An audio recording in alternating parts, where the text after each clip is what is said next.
Earlier with Democratic presidential candidate and Vermont Senator Bernie Sanders. Senator Sanders, I want to start with the Republican debate, the big news in politics this week. Did you watch? I did. And what did you think? Not much. I mean, what amazed me is not just the answers that I heard, it's the answers that I did not hear. Scientific community is virtually unanimous that climate change is one of the great environmental crises facing this planet. Not one word. Massive level of income and wealth inequality in America. The rich are getting richer. Almost everybody else is getting poorer. No discussion. Citizens United Supreme Court decision that allows billionaires to buy elections and buy candidates. Huge issue. Future of American democracy. No discussion at all. So on some of the most important issues facing our people, there was almost no discussion. But I'll tell you what there was and what concerns me very, very much. Apparently, most of the candidates up there do not remember the consequences of the wars in Iraq and Afghanistan.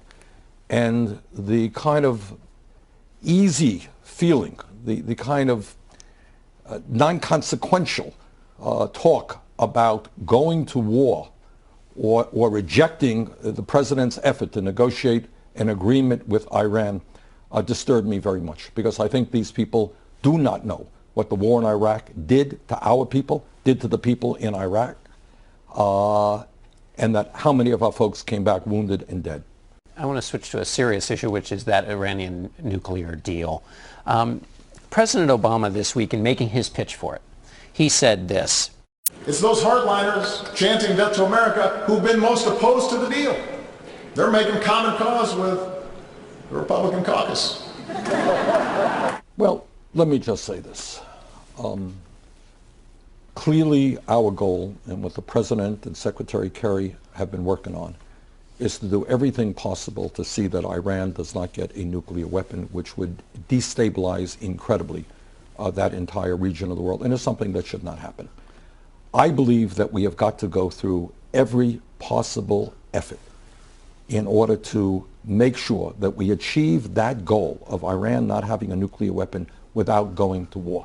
So do you support the agreement? Yeah, I do. So you're, okay. Look, I'm not going to tell you that this is a perfect agreement, and every agreement can be better. But what the president has had to do is negotiate with the P5+1 and Iran, and I think that reaching an agreement, giving it a chance, makes a lot more sense than the option. The president said, though, this idea of the hardliners chanting death to America in Iran making common cause with the opponents of this deal. I wouldn't frame it that way, but this is the way I would frame it. And this is what I saw recently in the Republican debate. Is it's so easy to be critical of an agreement which is not perfect, but the United States has to negotiate with other countries. We have to negotiate with Iran, and the alternative of not reaching an agreement, you know what it is? It's war. Do we really want another war, a war with Iran, an asymmetrical warfare that will take place all over this world, threatening American troops? I think that's. So I think we go as far as we possibly can in trying to give peace a chance, if you like, trying to see if this agreement will work, and I will support it. I want to ask you now, turning back to politics, with Hillary Clinton. We've seen in the polls some people question her trustworthiness related perhaps to these emails. You've said repeatedly you're not going to get engaged in gossip and not bother with that. Did those people, though, who are making a link between her emails and trustworthiness, are they mistaken? Are they giving in to gossip?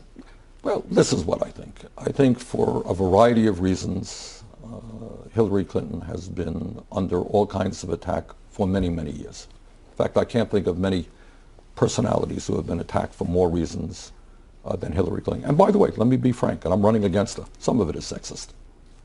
I don't know that a man would be treated the same way that Hillary is. So all that I can say is I have known Hillary Clinton for 25 years. I admire her, I respect her, I like her. She and I have very different points of view on a number of issues. We have differences of opinion on the Trans-Pacific Partnership. We have differences on the Keystone Pipeline. She voted for the war in Iraq. I helped lead the opposition against that. She voted for the Patriot Act. I voted against it. I think we have to take on the billionaire class. And Wall Street, I'm not quite sure that's our view. You mentioned the billionaire class. I'd like to play a clip from Donald Trump about money in politics that you may agree with. Let's listen. I'm not doing what's right for a man that gave me $1 million to run for office, and I owe him. And when Bush gets $100 million plus, and when Hillary gets $50 million plus, every one of those people that put up money will control Bush. Control. I don't mean like a little bit. Bush is controlled by those people. Walker is controlled by those people. Hillary Clinton is controlled by those people. Do you agree with Donald Trump on that? I think that the Citizens United decision, which allows billionaires, as Trump mentioned, to pour huge amounts of money into campaigns, to allow the Koch brothers to spend more money, an extreme right-wing family, to spend more money in this election cycle than either the Democrats or the Republicans, is a disaster for American democracy. And do I think that the people who make these contributions, huge contributions, do it out of the goodness of their heart, or do they want something? Of course they want something. Now the problem is, it's easy for Trump to say, I don't need that money. Yeah, because he's a billionaire. The logical consequence is that the only people who can run for office in America who don't have to curry favors are billionaires themselves. I am trying another way. We have gotten well over 300,000 people have made individual contributions. Do you know what the average contribution is? $31. We're running a people-oriented campaign.